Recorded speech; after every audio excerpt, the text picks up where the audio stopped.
She was only 9, small enough to be overlooked, quiet enough to be forgotten. Yet her whisper carried the power to save a millionaire's love and destroy the man who had betrayed them. Clara had always been quiet, even before she came to live in Adrian Vale's house, but since moving into the sprawling mansion she had become even more watchful, as if silence itself was her shield. At 9 years old, she had already learned that speaking too much could make adults annoyed, that asking the wrong questions could make them send her away, and that sometimes it was safer to simply notice things, to keep her eyes open and her mouth closed. So she wandered the wide marble halls, like a shadow, sketchbook pressed to her chest, absorbing every detail of the world she had suddenly been placed inside. Adrian Vale was a man people whispered about, a self-made millionaire in the world of biotech, someone whose inventions were already changing the way medicine was delivered. To Clara, though, he was mostly a tall figure who walked through the house with a phone in one hand and a file in the other, his dark hair always neat, his shirts always pressed, his voice clipped and steady when he spoke to others. He had agreed to take her in after her mother's death, and though he provided everything she needed, the house never felt like it truly belonged to her. It was too big, too bright, too polished, filled with rooms she was afraid to step into and staircases that seemed to go on forever. Still, Clara noticed things about Adrian that others might not. She saw the way his jaw tightened when he read late-night reports in his office, how he tapped the edge of his pen against the glass desk when he was thinking, how his shoulders dropped ever so slightly when he thought no one was watching, revealing a man more tired than he ever admitted. She noticed how the staff tiptoed around him, respectful but also wary, as though his focus was something that could snap at any second. In the evenings, when the house grew quiet, Clara would curl up on the window seat of her room and sketch the things she had seen that day. A crystal glass on the dining table that caught the light just so, the heavy velvet curtains that seemed to breathe when the wind pushed against them, the way Adrian's reflection bent and stretched in the polished floors. She was not drawing because anyone asked her to, but because it was her way of holding on to the pieces of a life that felt fragile and uncertain. Sometimes she heard the adults talk about her when they thought she wasn't listening. "She hardly says a word," one of the housekeepers whispered. "It's like she's always studying us." Clara pretended she hadn't heard, but the words stayed with her. It was true.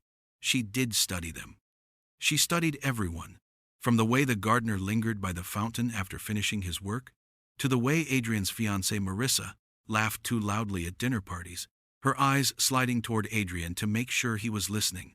Clara did not yet understand all the things she noticed, but she stored them carefully, knowing that sometimes it was the smallest details that mattered most. For now, she was content to be the quiet observer, the little girl in the corner of the mansion who everyone overlooked, not realizing that she was already seeing more than any of them could imagine. Adrian Vale's mansion was more than a home. It was an empire, built in glass and stone, every corner echoing the success of the man who owned it. The house stood on acres of manicured lawns with fountains that spilled endlessly into marble pools, a place that spoke of money and control. Yet inside its walls the atmosphere was quieter, colder, and at times almost too orderly, as if the wealth that surrounded Adrian had built walls not only of stone, but of silence. He lived there with Marissa, his fiancée, a woman admired for her beauty and charm, and with Clara, the quiet child he had taken in under guardianship just months before. Adrian was a man who gave generously to others, but kept himself apart even from those who shared his home. His days were consumed with the company he had built from nothing, a biotech firm that produced medical innovations doctors around the world praised. He was respected for his discipline and admired for his mind, but the same focus that built his empire often left little space for warmth. Clara saw this without judgment, watching him as he moved from phone calls to meetings, his words sharp and efficient, his gaze always just beyond the person in front of him. To her he seemed like someone who had learned how to control everything except his own loneliness. Marissa brought light to the house in ways Adrian could not. She was graceful, always laughing, always filling the rooms with music or chatter, though sometimes Clara noticed the laughter did not reach her eyes. Marissa's health had grown fragile in recent years, a condition of the heart that left her weak at times.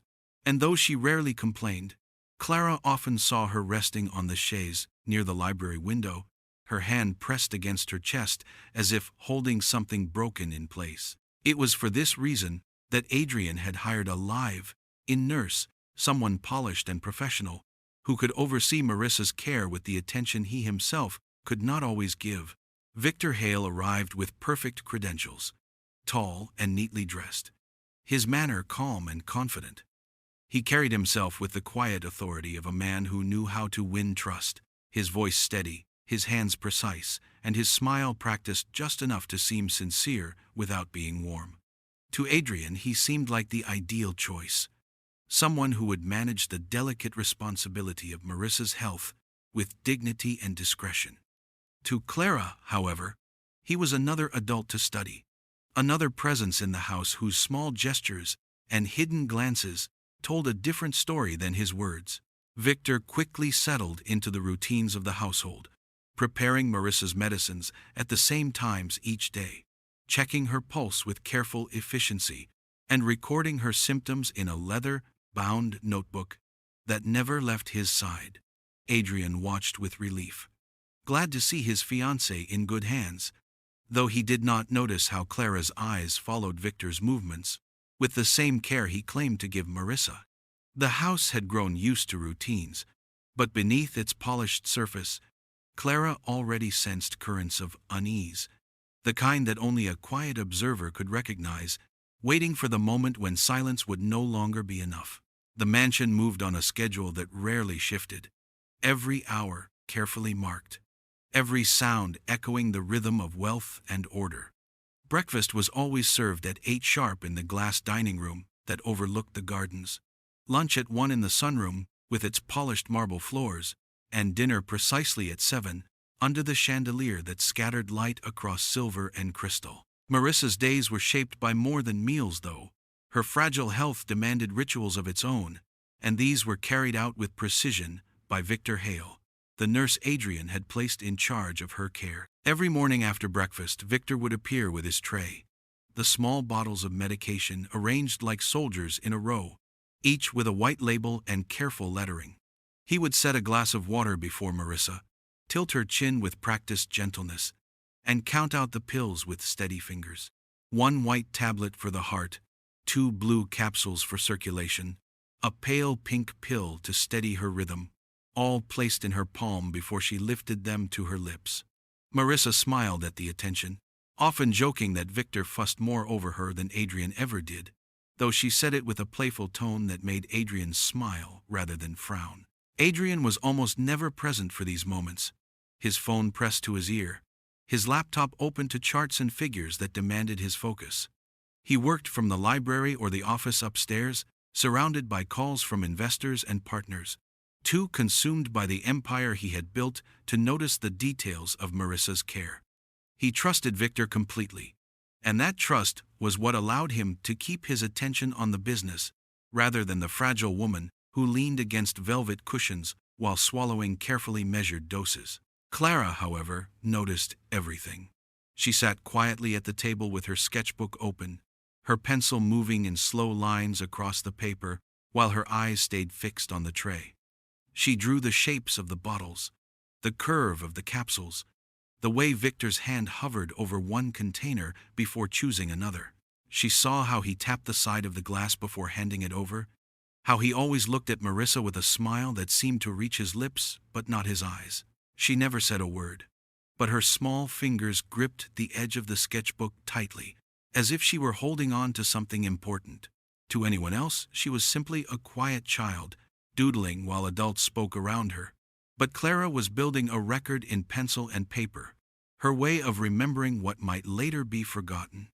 She did not understand yet why her stomach tightened when she watched Victor press the pills into Marissa's hand.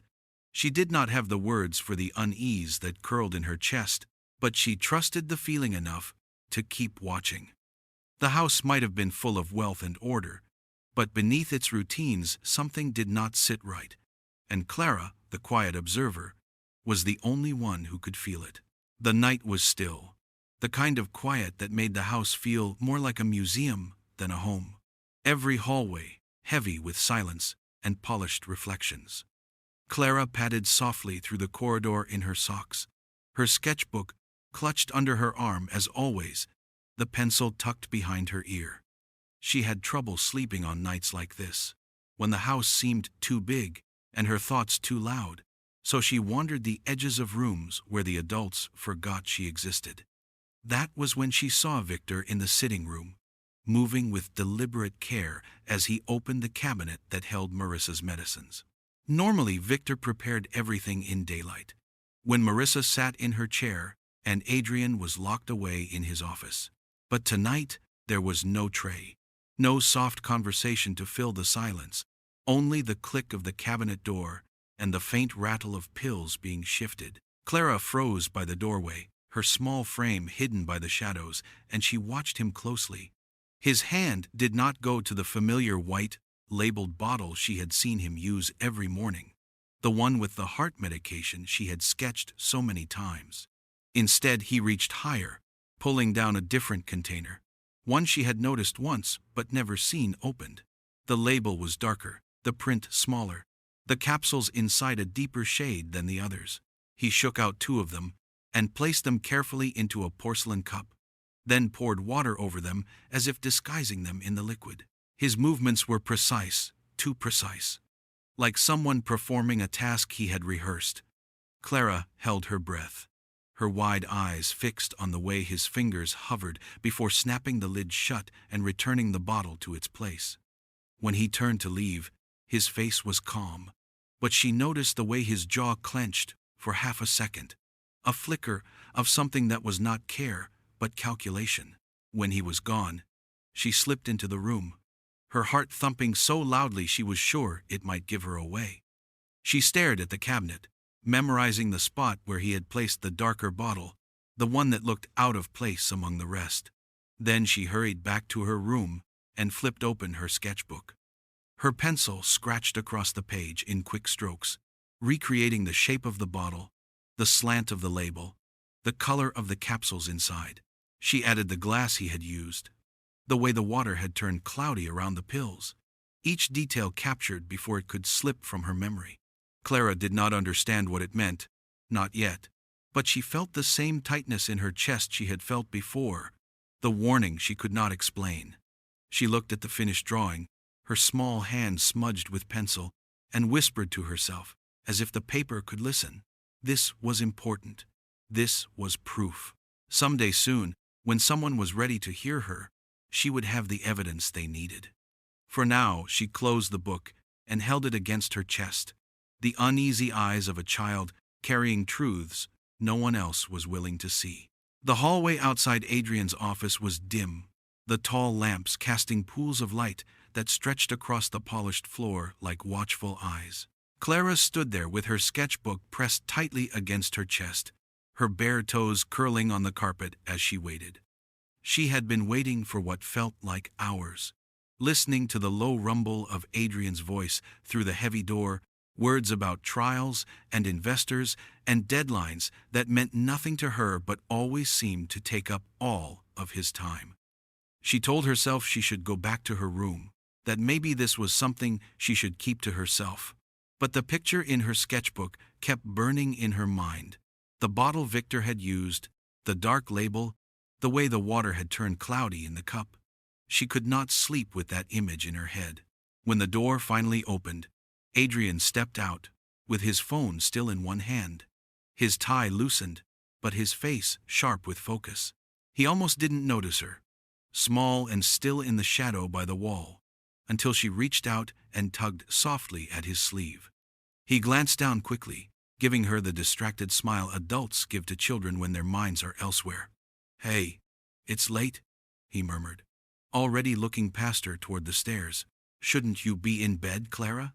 She tugged again, firmer this time, And when he stopped walking, she rose on her tiptoes and leaned closer. Her voice was so small it almost vanished in the hush of the hallway, but the words were sharp and clear. He gave her the wrong meds. Adrian froze for a second, his brows pulling together in surprise. He crouched down slightly so he could meet her eyes, his phone slipping into his pocket. "What do you mean?" he asked, his tone kind but rushed, as though indulging a child's fantasy before moving on to something more important. Clara gripped her sketchbook tighter, opening it just a little to show him the drawing of the bottle, the capsules shaded darker than the ones she usually saw. She whispered again, "I saw him. It wasn't the same one." Adrian glanced at the page, then gave a tired sigh. He reached out, brushing her shoulder gently, his face soft with patience. "Clara, Victor knows what he's doing. He's a professional. Sometimes the medicines look different, but that doesn't mean they're wrong. You don't have to worry about that." He closed the sketchbook with a careful hand and smiled, as though the matter were settled. "You should sleep. You've got school in the morning." Clara nodded, though the knot in her stomach only grew tighter. She watched him walk down the hall, his figure tall and sure, every step full of confidence in the world he thought he understood. She whispered the words again to herself, the only way she knew to hold on to the truth. He gave her the wrong meds. No one else might believe her yet, but she believed herself, and she would keep watching until someone finally listened. Dinner had started like any other evening in the grand dining room, the table laid with shining silverware and crystal glasses that caught the light from the chandelier above. Marissa sat at Adrian's side, her smile faint but steady as she pushed food around her plate, her delicate hands pale against the dark wood. Adrian was talking about a meeting he had scheduled for the next morning, his voice carrying the same firm confidence that filled every corner of the house, but Clara was not listening to him. She sat further down the table, quiet as always, her sketchbook resting on her lap, her eyes fixed on Marissa with a tension she could not shake. Marissa lifted her glass of water, sipped carefully, and laughed softly at something Adrian said, though her laugh seemed weaker than usual. Clara's gaze followed the glass, remembering the cloudy swirl she had seen the night Victor poured capsules into liquid. The memory made her chest tight, and she gripped her pencil harder, sketching the curve of the cup on her page as though capturing the moment would make sense of it. Then it happened. Without warning, Marissa's hand trembled, the glass slipping from her fingers and shattering against the floor, water spreading across the rug like a dark stain. Her body swayed once, her smile fading, and then she slumped sideways, her head striking the edge of the table before sliding toward the floor. The sound of the fall echoed in the vast room, sharp and terrible in its finality. Adrian leapt to his feet, his chair scraping back violently. "Marissa!" he shouted, his voice breaking through the calm he usually carried. He knelt beside her, shaking her shoulders gently, his eyes wide with panic. For the first time, Clara saw fear on his face. Not the kind born of business risks or financial calculations, but raw fear for someone he loved. The doors burst open and Victor rushed in, his movements quick and theatrical, as though he had been waiting for the moment. He pushed past Adrian, lowering himself beside Marissa, his hands moving over her wrist and neck as he spoke with rehearsed authority. "It's a reaction," he declared, his tone sharp and commanding. "Some patients respond this way. We need to give her space." He gestured for Adrian to step back, his expression full of urgent control. Adrian obeyed, his chest heaving, his mind desperate for answers. Victor's voice was calm but filled with drama, drawing all attention to himself, his presence filling the room. But Clara did not look at Victor. She looked at Adrian, her wide brown eyes locked on his face, silent but piercing, holding the weight of a truth he had chosen not to hear. She did not speak, not in that moment, but her eyes told him everything. They told him she had seen this coming, that she had warned him, that the wrong medicine had passed between Marissa's lips. The sound of glass still rang in the air, but beneath it, Adrian felt the echo of Clara's whisper from nights before. a whisper that now pulsed louder than any of Victor's confident words. The house was quieter than usual after Marissa's collapse, as if even the walls were holding their breath. She had been carried upstairs to rest, Victor insisting that she only needed to recover, his tone calm but firm, his confidence leaving little space for questions. Adrian had nodded and stepped aside, but inside his chest, something restless had begun to stir. Clara's whisper kept returning to him, echoing louder than the sound of shattering glass, words simple but sharp enough to cut through all the noise. He gave her the wrong meds. Adrian sat alone in his office that night, the glow of the desk lamp throwing long shadows across the papers scattered in front of him. He tried to read reports, tried to focus on the data that usually grounded him, but his eyes slid across the words without absorbing them. Instead, his mind replayed every detail of the evening, the way Marissa's glass had slipped, the panic that had gripped his chest, the calm certainty in Victor's voice. A reaction, the nurse had said, his tone suggesting that fainting was nothing unusual, that such an incident belonged in the expected range of Marissa's fragile health. But Adrian had been living with her for years, had seen her tired, pale, and weak, and never once had he seen her fall like that. He thought about Victor's arrival in the house, the polished resume, the smooth explanations, the tidy professionalism that had reassured him. Everything about the man seemed perfect, maybe too perfect. His appearance always neat, his words measured, his notebook filled with precise notes in even lines. Yet when Adrian forced himself to recall tonight in detail, he noticed cracks. When Victor had rushed in, hadn't it been a little too fast? Almost as if he had been waiting nearby for just such a moment? And when he explained the collapse as a reaction, hadn't his eyes flickered, just for an instant, to Adrian's face as though checking whether the story would be accepted? The seeds of doubt dug deeper. Clara's whisper came back to him again, and with it the image of her standing in the hallway, her small hand clutching that sketchbook, her voice so fragile, yet so sure. He had brushed her off, believing that Victor's expertise mattered more than a child's observation, but what if she had seen something he had missed? Clara watched everything in this house. She noticed details the rest of them let slip. Could it be possible that she had caught something real? The thought unsettled him more than he cared to admit. Victor had become part of their lives, someone he trusted with Marissa's safety. Yet as Adrian sifted through the evening in his mind, he found himself remembering other moments too, moments that had slipped by unnoticed. The way Victor sometimes lingered in the library when Marissa was alone, the way his hand hovered just a moment too long over the medicine cabinet before choosing a bottle, the way his notebook always seemed to close the instant someone entered the room. Adrian rubbed his temples, torn between reason and instinct. Perhaps it was all nothing, just the paranoia of a man rattled by fear. Or perhaps Clara, the quiet child no one ever truly listened to, was right. He did not want to believe that the man he had trusted had made such a mistake, or worse, done something deliberate. But as the night stretched on and the whisper grew louder in his head, Adrian knew one thing for certain. He would have to start paying closer attention, because something in his house was not as it seemed. Morning light spilled through the tall windows, catching the edge of Clara's sketchbook as she sat at the breakfast table with her pencil poised. Adrian entered late, his jacket already on, his phone buzzing with messages from the office, but his eyes were drawn to the little girl hunched over her paper. She did not look up until he sat down across from her, and even then she stayed quiet, waiting, as though she was giving him one last chance to notice on his own. When he finally lowered his phone and met her gaze, she opened the sketchbook without a word and turned it toward him. On the page were rows of bottles drawn in sharp detail, each shaded and labeled in her neat but childlike handwriting. Adrian blinked, surprised by the accuracy.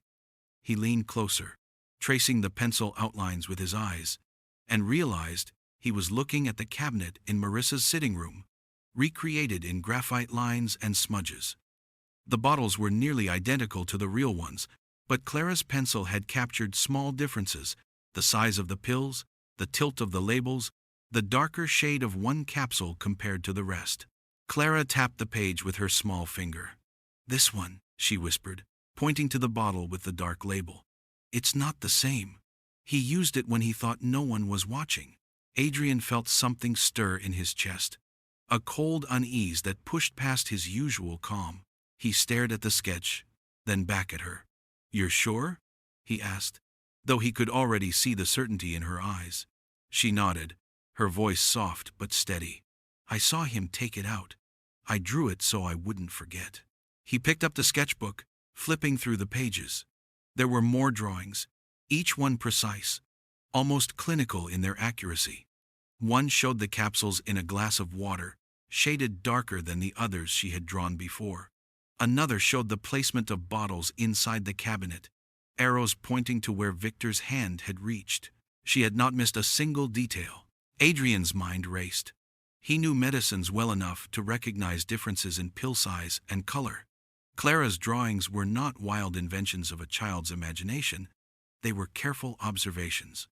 He thought of Victor's explanation the night before, the confident tone, the way he had brushed aside Marissa's collapse as a simple reaction. And then he thought of Clara's whisper in the hallway, the one he had dismissed too easily. "You're saying he switched them," Adrian murmured, more to himself than to her. Clara's hands tightened on the edge of the table. "Yes, and he put the wrong ones in her drink." He sat back, unsettled in a way he had not felt in years. The evidence was not numbers on a screen or words in a report. It was a child's sketches, yet they carried a weight he could not ignore. They were too exact, too honest. He looked at Clara again, really looked, and saw not just a quiet girl with a pencil, but someone who had seen what he had refused to see. For the first time, doubt became something sharper. It became belief. Adrian waited until the house had gone still. The only sound the ticking of the grandfather clock in the hall and the faint hum of the refrigerator in the kitchen. Marissa was upstairs resting, her breathing shallow but even, and Victor had retired to his quarters, with his ever-present notebook tucked beneath his arm. Clara was in her room, though Adrian suspected she was awake, pencil in hand, ready to sketch the smallest detail if something caught her eye. The mansion felt less like a home and more like a stage now, every corner hiding truths he had failed to see, and tonight he could no longer pretend he was blind. He moved into Marissa's sitting room with deliberate care, his footsteps soft against the carpet. The cabinet stood where it always did, polished and orderly, the bottles arranged in neat rows. He opened the door slowly, his pulse quickening as he stared at the little army of white labels and identical caps. For years, he had trusted that everything placed there was designed to keep Marissa alive, to steady her fragile heart. But Clara's sketches had unsettled that trust. Her pencil lines had carried more truth than Victor's smooth words. Adrian pulled out his phone and began photographing each bottle, making sure to capture the labels, the pill shapes, even the way they were arranged. He lingered on the darker one Clara had drawn so carefully, holding it up against the light. Inside, the capsules gleamed a deeper shade, not the pale tones he had grown used to seeing in Marissa's daily routine. He did not open it. He did not dare disturb anything that Victor might notice missing, but he held it long enough to feel a weight in his chest, the possibility that Clara had been right all along. Back in his office, he encrypted the images and sent them to a discreet lab he had used before for private company matters, a team that owed him favors and asked no questions. He typed only a brief message, verify composition, urgent, and then sat back in his chair, staring at the glowing screen. He told himself it was just precaution, that he was only doing this to ease his mind, but the truth was already pushing through the cracks of denial. The results arrived the next afternoon, faster than he expected. Adrian opened the file with steady hands but an unsteady heart, reading each line carefully. Clara's suspicion was confirmed with brutal clarity. The capsules in the darker bottle were not heart stabilizers at all. They were sedatives, strong enough to dull Marissa's system, dangerous enough to cause fainting and collapse if taken regularly. Adrian's breath caught in his throat. He leaned back in his chair, the report still glowing on his screen, and closed his eyes for a long moment. Clara had been right. The quiet child with her sketches had seen what he had refused to see. Marissa had not been failing because of her illness. She had been failing because someone had been feeding her poison disguised as care. Adrian waited until the evening, when the house was bathed in the low golden glow of lamps, and the smell of roasted vegetables drifted from the kitchen. Marissa was curled on the chaise in the library, her blanket pulled over her legs, looking pale but content, while Victor stood nearby with his notebook open, jotting down figures with calm precision. The scene was so carefully arranged, so normal, that Adrian almost hesitated, almost convinced himself that Clara's sketches and the lab results were nothing more than coincidence. But then he looked at Marissa's fragile frame and remembered the words written in black on the report, sedatives, not stabilizers, and he knew he could not stay silent. He cleared his throat lightly, stepping closer. "Victor," he said in his smooth, measured voice, the one he used when he wanted answers without revealing how badly he needed them, "I've been thinking about Marissa's treatment. Tell me again about her dosage. I want to understand it better." Victor looked up at him with his polished smile, the kind that never reached his eyes. "Of course," he replied easily, closing the notebook with a soft snap. "Her heart requires balance. I've tailored the dosage to keep her stable, small adjustments here and there depending on her symptoms." Adrian nodded slowly, keeping his tone casual. "And the bottles in the cabinet? There are so many. I sometimes wonder how you tell them apart." There was a pause, brief but sharp, like a crack in glass. Victor's smile held steady, but his eyes flickered, just for an instant, before he answered. "Training, Mr. Vale. Years of experience. Each label, each size, each shape. I know them all. It is second nature." Adrian tilted his head, studying him. "Even the darker bottle? The one on the top shelf?" This time, the pause stretched longer. Victor chuckled, a little too softly, his gaze sliding to Marissa before returning to Adrian. "Ah, that one. Yes, a secondary medication. I rarely use it, only in very particular circumstances." His voice carried ease, but there was a tremor beneath it, something strained. From the doorway, half hidden by the heavy curtains, Clara stood watching.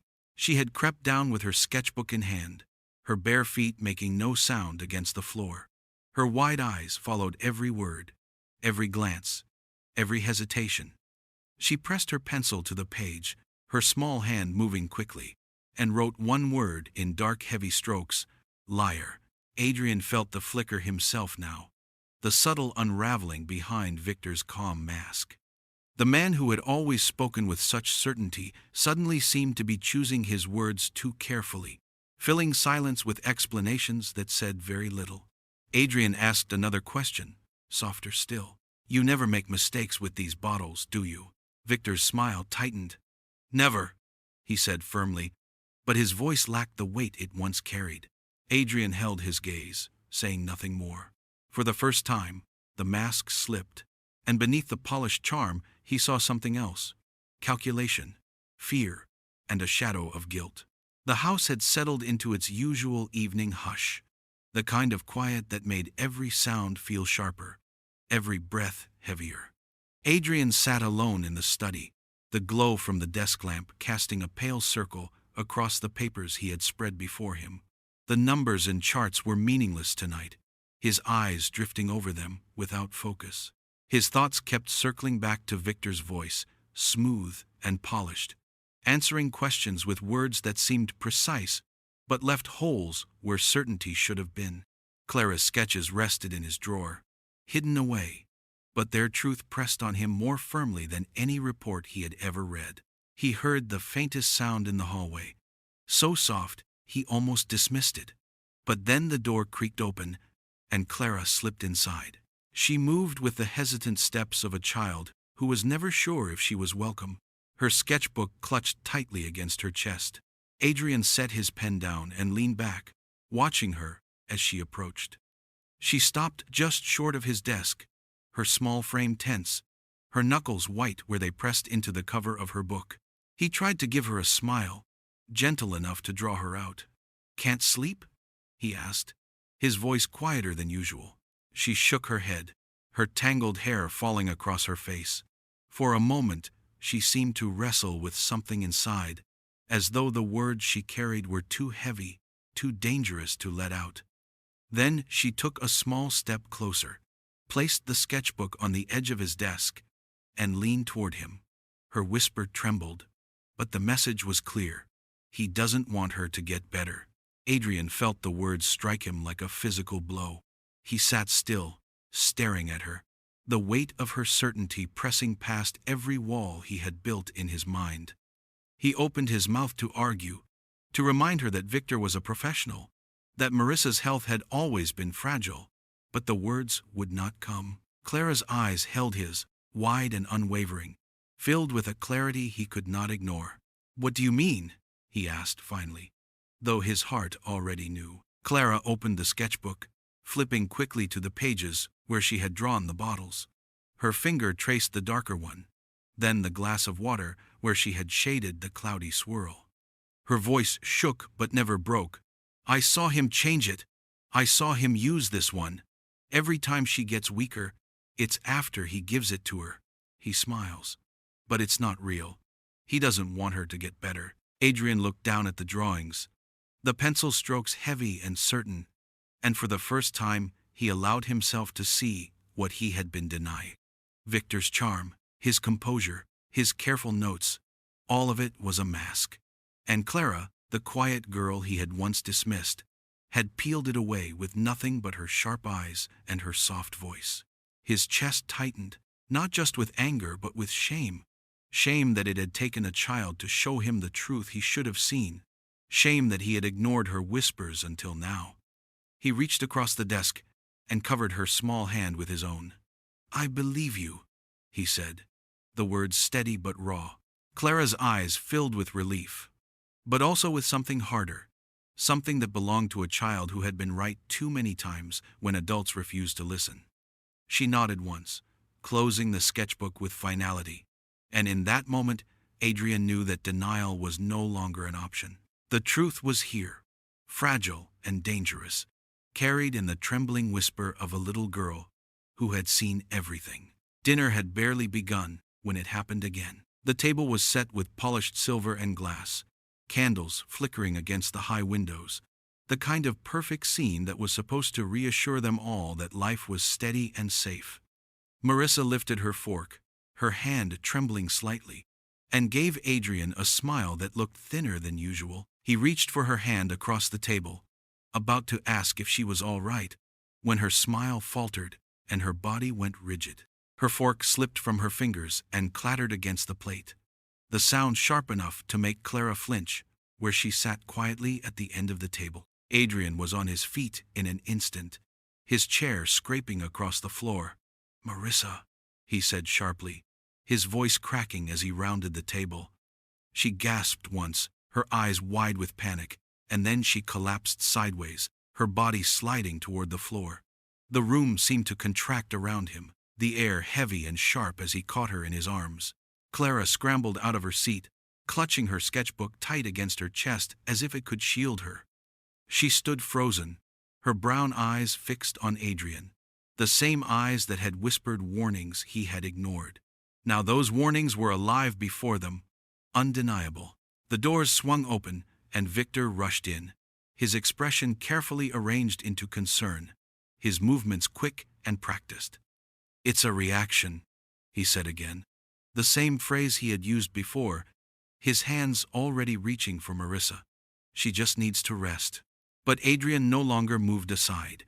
He tightened his grip on Marissa and looked at Victor with eyes colder than stone.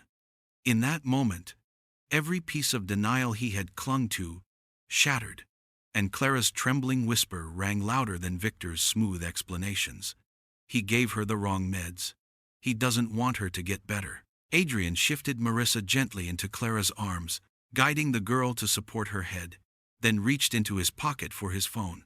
His fingers no longer trembled. His voice no longer cracked.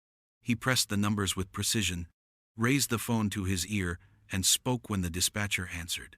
"My fiancée is being poisoned," he said, his tone steady, cold, and clear. "Send paramedics immediately." It not determined. The words hung in the air like a sentence passed. Victor froze, his polished mask slipping in the space of a heartbeat. The charming smile vanished, replaced by something sharper, something darker, before he forced his expression back into practiced calm. "Mr. Vale, you're mistaken," he began, his voice too smooth, too quick. But Adrian had turned away, his focus on Clara and Marissa, his hand steady against Marissa's shoulder as he whispered reassurance. Clara looked up at him, her eyes wide with both fear and relief, as though at last someone had listened. The wail of distant sirens began to rise in the night, and with it the certainty that the truth could no longer be hidden. The sirens grew louder, until red and blue lights painted the walls of the mansion, their flash spilling across the glass doors and polished floors. Adrian stood by the front entrance with Marissa in his arms, her breathing shallow, her skin pale and clammy. Clara hovered close to him, her small hand gripping his sleeve so tightly he could feel the tremor of her fingers through the fabric. When the paramedics burst inside, their movements quick and decisive, Adrian stepped aside, his jaw tight, his voice steady as he explained what had happened. "She collapsed," he said firmly, though his words were clipped, as if holding back the full storm of what he wanted to say. "Check her vitals immediately." The team lowered Marissa onto the stretcher, attaching monitors and oxygen masks, their calm urgency filling the space with sharp commands and clipped phrases. Adrian bent down and brushed a strand of hair from Marissa's forehead, whispering her name, his expression torn between fear and anger. Clara pressed closer, her eyes wide as she watched the scene unfold, her sketchbook clutched against her chest like a shield. She looked from Marissa to Adrian, then back to the paramedics, her breathing shallow, as though every second confirmed what she had already known in her heart. Victor appeared in the doorway, his face a mask of professional concern. "I'll come with her," he said quickly, stepping forward as though he had every right to continue his role. His voice was calm, but there was a flicker in his eyes, a sharpness that betrayed the mask. Before he could move closer, two uniformed officers entered behind the paramedics. One of them raised a hand, stopping him with quiet authority. "Sir, we'll need to ask you a few questions," the officer said. "If you could step aside." Victor froze for half a beat, his polished composure faltering before he forced a thin smile. "Of course," he said, though his voice was too quick, too smooth. The officers guided him toward the study, their presence quiet but firm, the kind of presence that left no room for argument. Adrian straightened, his shoulders squaring as he watched Victor being led away. He did not speak, but his silence carried weight, the kind of silence that told everyone in the room he had already judged the man guilty. The stretcher rolled forward, Marissa's body secured, monitors beeping steadily as the paramedics prepared her for the ambulance outside. Clara's hand found Adrian's, her fingers curling around his with a grip stronger than he expected. She looked up at him, her voice barely audible, trembling but certain. "I told you." This time Adrian did not dismiss her. He tightened his hold on her hand, his eyes meeting hers with steady recognition. "You did," he said, the words heavy with both regret and gratitude. For the first time her whisper was no longer just a secret between them. It was truth, spoken into the open, undeniable now that sirens wailed and police asked questions. As the stretcher moved through the doorway and into the night, Adrian and Clara followed side by side, their steps in sync, both of them knowing that the house behind them no longer felt like home. Something darker had been uncovered within its walls, and the battle to protect what mattered most had only just begun. The hospital room smelled of antiseptic and faint flowers from a vase someone had placed on the windowsill, but none of it softened the tension in Adrian's chest. Marissa lay pale against the sheets, her heartbeat steady now beneath the beeping monitors, her breath shallow but even. Clara sat in a chair, pulled close to the bed, her sketchbook balanced on her lap, though she wasn't drawing. She only watched, her eyes flicking to every movement in the room, as if she expected someone to walk in and try again. Adrian stood at the foot of the bed, phone in hand, waiting for updates from the investigators who had already begun digging into Victor's life. The call came just after midnight. A detective's voice carried through the line, calm but heavy with the weight of revelation. They had traced Victor's financials, hidden accounts linked to shell companies that funneled money back to a rival pharmaceutical giant.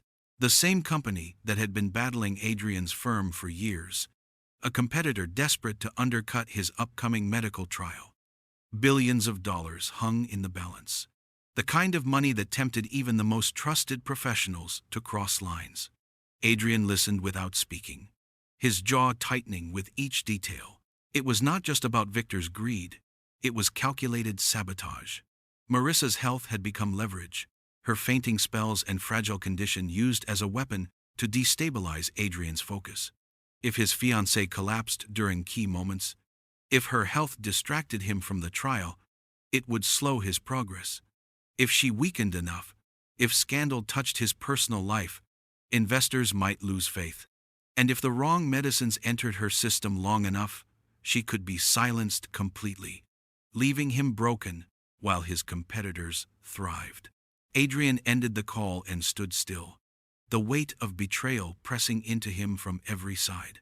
He thought back to the trust he had placed in Victor, the relief he had felt seeing him care for Marissa with such apparent devotion.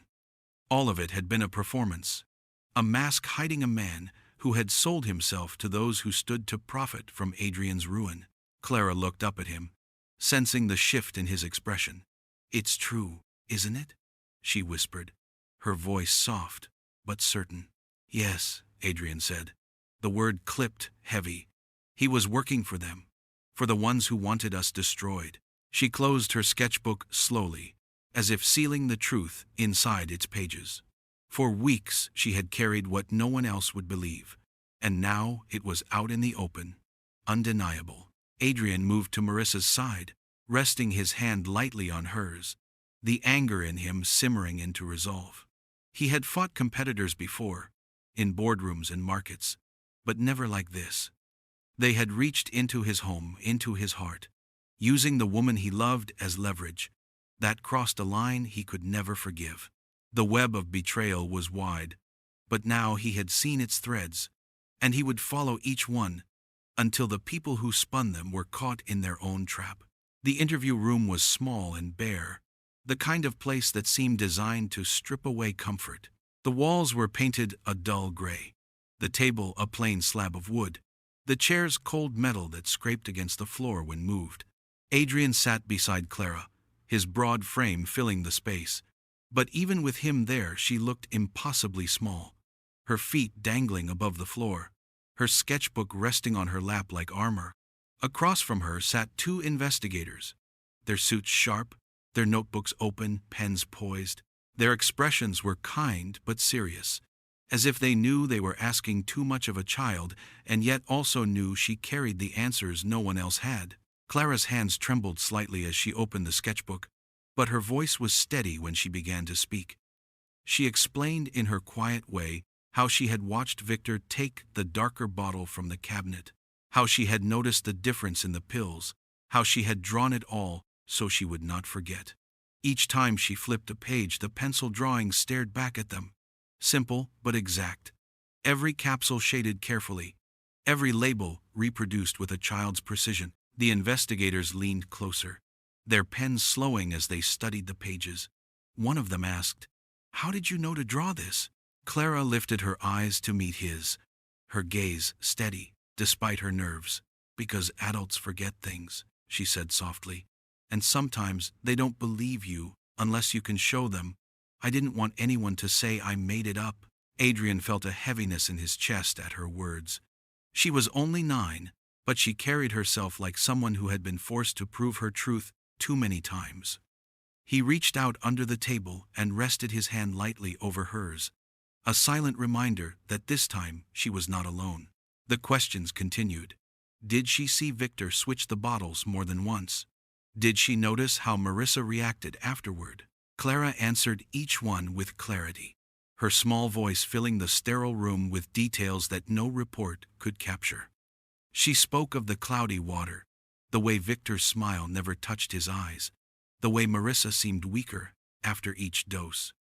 The investigators took notes quickly, nodding, exchanging glances that said they knew the truth was taking shape right there in the words of a child. When she finished, she slid the sketchbook across the table. "This is everything I saw," she whispered, her voice barely above a breath. The lead investigator closed the book gently, as though handling something fragile and sacred. "You've been very brave," he told her, his tone sincere. "This is the kind of evidence that makes all the difference." Adrian turned to look at her then, pride tightening his throat. Clara had not just whispered her truth in the shadows of a hallway anymore. She had spoken it aloud, in the stark light of a room where her voice could no longer be ignored. And with her sketches as proof, the lies that had threatened their lives were finally unraveling. The waiting room was quiet, except for the low hum of fluorescent lights and the occasional shuffle of footsteps down the hall. The chairs were lined in rows, uncomfortable in their stiffness, their plastic edges cold against Adrian's arms as he sat with his elbows on his knees and his head bowed. The scent of antiseptic clung to the air, sharp and clean, but to him it felt heavy, a reminder of fragility and risk.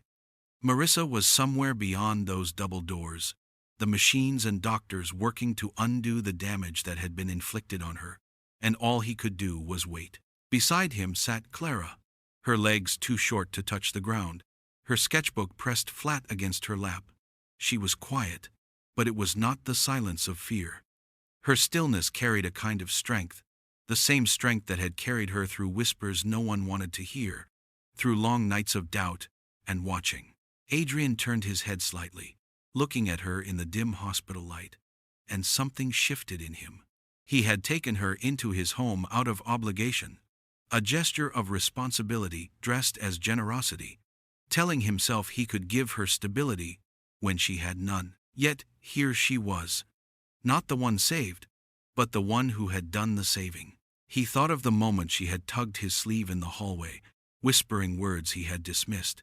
He thought of her drawings, so exact, so careful, when his own eyes had been blind. He thought of her whisper in his study, trembling yet certain, "He doesn't want her to get better," and how those words had pierced through the denial he had wrapped around himself like armor. Every step toward the truth had been because of her. Every action he had finally taken had been guided by the courage of a child who refused to let silence be the end of the story. He leaned back in the chair, running a hand over his face, feeling the exhaustion settle into his bones. But beneath the weariness was something else, something unexpected: gratitude. Not just for Marissa's chance at survival, but for the presence of the small figure beside him, for the way she had proven herself sharper and braver than any adult in his orbit. She had not been a burden, as he had once imagined, not a responsibility to be managed, but the one person who had stood firm when deception threatened to ruin them all. Clara glanced up at him then, her brown eyes steady, the faintest trace of worry lingering in them. Adrian met her gaze and felt his throat tighten. "You saved her," he said quietly, the words rough with emotion. "You saved all of us." She looked down at her sketchbook, tracing a finger over the cover, as if embarrassed. "I just drew what I saw," she whispered. "No," Adrian said firmly, reaching out to rest his hand over hers. "You saw what mattered when I couldn't.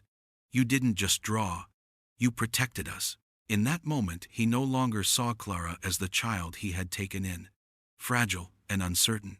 He saw her as the person who had stood beside him when no one else did, the one whose quiet voice had turned the tide. And he knew then that his life, his family, his future had been saved not by his fortune or his company, but by the courage of a little girl who refused to be overlooked. Weeks passed, and the mansion that once felt heavy with secrets slowly began to breathe again.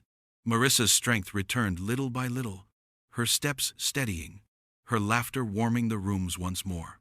She spent her mornings walking through the gardens, the roses blooming brighter than Adrian remembered, and in the evenings she would sit by the piano, her fingers brushing the keys softly as though she was relearning what it meant to live without fear.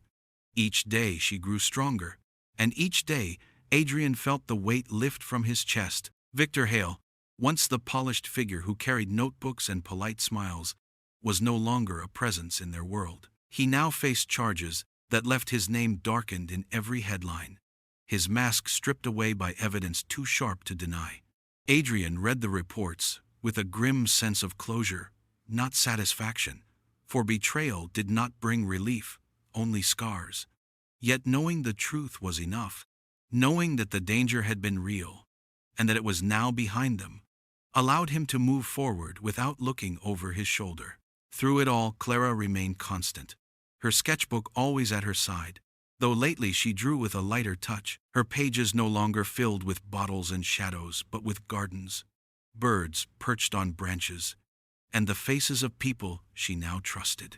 Adrian often found her sitting by the window, the light catching her hair as she sketched Marissa with a smile, or Josephine arranging flowers for the dining table. He knew those sketches carried meaning, that they were her way of preserving the truth of what she saw, and that, in itself, was more precious than any artifact his wealth could buy. It was on a clear afternoon, when Adrian sat across from a judge in a quiet office, Clara beside him, her hand tucked into his.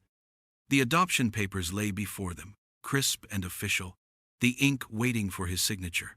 He looked down at Clara, at the way she held her breath as though afraid something might stop this from becoming real. He signed slowly, his pen steady, each stroke marking a choice not of obligation but of love. When the papers were handed back, the judge's voice warm with finality, Adrian turned to Clara. "You're mine," he said softly, and her smile bloomed like sunlight breaking through clouds. Back at the mansion, he led her into his office, a place once filled only with contracts and projections, numbers and strategies that had ruled his life. On the wall now hung frames, each one containing a page from her sketchbook. The drawing of the bottles, the glass of cloudy water, the arrows pointing to where truth had been hidden, all preserved as priceless art. Clara stood before them wide-eyed, her small hands covering her mouth. "These are reminders," Adrian told her, his voice quiet but sure. "That truth matters, that you matter, and that this family was built because you had the courage to speak." Clara nodded, tears brimming in her eyes, and for the first time the house no longer felt like a stage or a fortress. It felt like home, forged not from wealth, but from the truth they had chosen to face together. Morning light streamed through the tall windows of the mansion, warming the polished floorboards and casting long beams across Adrian's office. The air no longer felt heavy with secrets, but alive with a kind of peace he had not known in years. Marissa's laughter drifted faintly from down the hall where she was speaking with Josephine about dinner plans, her voice stronger now, free of the weakness that had haunted her for so long. Adrian sat at his desk, the framed sketches hanging on the wall in front of him, each one a reminder of how close he had come to losing everything, and how a child's whisper had pulled him back from the edge. He studied those drawings as if they were priceless paintings, the pencil lines showing bottles, capsules, even the faint swirl of water in a glass. To anyone else they might have looked like a child's doodles, but to him they were proof of courage, of clarity, of truth spoken when no one else would listen. They were more valuable than the awards that had once lined his shelves, more meaningful than the charts and projections that had consumed his life. Those sketches were the foundation of the family he had nearly overlooked. Clara appeared in the doorway, her sketchbook hugged close against her chest, her hair tumbling loosely over her shoulders. She hesitated for a moment, as she always did before entering a room, but when Adrian lifted his eyes and smiled at her, she stepped forward with a confidence that had grown in her over the past weeks. She moved quietly to his desk and set down a folded piece of paper she had been working on, A drawing of the three of them standing in the garden, Marissa holding Clara's hand, while Adrian stood beside them. He looked at it for a long time, his throat tight, then reached out to pull her gently onto his knee. She settled there without fear, her small frame leaning against him, as if it were the most natural thing in the world. He pressed a kiss to the top of her head and closed his eyes, breathing in the reality of this moment. For so long his life had been about control and calculation, about building something no one could take away.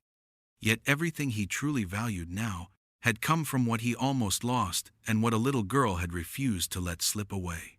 Clara tilted her head up at him, her brown eyes bright. She leaned close, as she had done so many times before, and whispered, her voice soft but no longer trembling, "Don't forget your coffee." Adrian laughed, the sound breaking through the quiet of the office, full and genuine. He looked down at her, his heart swelling at the simple words. Her whisper was no longer a warning in the dark, no longer overlooked or dismissed. It was the truest sound in his life, a reminder that family was not built on fortune or appearances, but on trust, on truth, and on the courage to listen when it mattered most. If this story moved you like it moved us, don't forget to give it a like. And if you want more stories like this one, hit subscribe. We'd love to have you with us.